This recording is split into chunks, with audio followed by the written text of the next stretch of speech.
السلام عليكم، ازيكم يا شباب ويا كل واحد بيسمعني دلوقتي. لو وصلت للفيديو ديت فغالبا انت بتدور على بداية جديدة، بتدور على حياة انضف، اهدى وقرب لربنا، حياة جديدة بدون اباحية. اهلا بك في قناتك حياة جديدة بدون اباحية.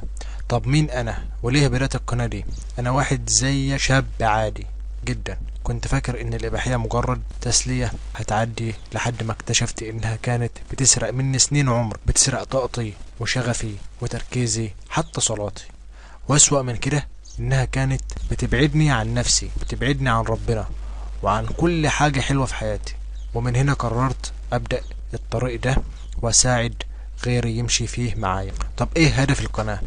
هدفنا هنا بسيط وواضح، كل يوم، كل اسبوع، كل يومين على حسب، هنزل فيديو فيه معلومة جديدة، حكاية او تجربة شخصية عن اضرار الاباحية على الجسم والعقل والدين، وازاي تبطلها خطوة بخطوة، وازاي انت تتعامل مع الانتكاسة من غير ما تكره نفسك، وازاي تبدأ تبني عادة جديدة مكان العادة ديت، وازاي تعيش حياة طبيعية ونظيفة من غير خوف ولا ضعف. ليه الكلام ده مهم؟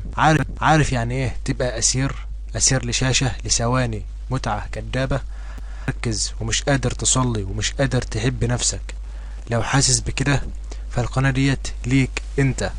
طب ازاي هنساعد بعض؟ انا مش شيخ ومش دكتور، بس انا واحد خاض التجربة وبيتعافى ولسه بيحاول. هشارك كل اللي عرفته وقريت عنه وجربته، وهقولك الغلطات اللي انا وقعت فيها عشان تتجنبها. وانت كمان تقدر تشارك تجربتك، تسيب تعليق او حتى تبعت لي رسالة، ونرد على بعض ونشجع بعض وندعي لبعض.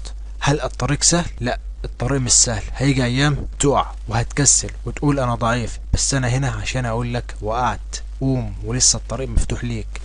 مفيش يأس مع التوبة، مفيش حد ما بيتغيرش، وكل يوم جديد هو فرصة انك تبدأ من تاني.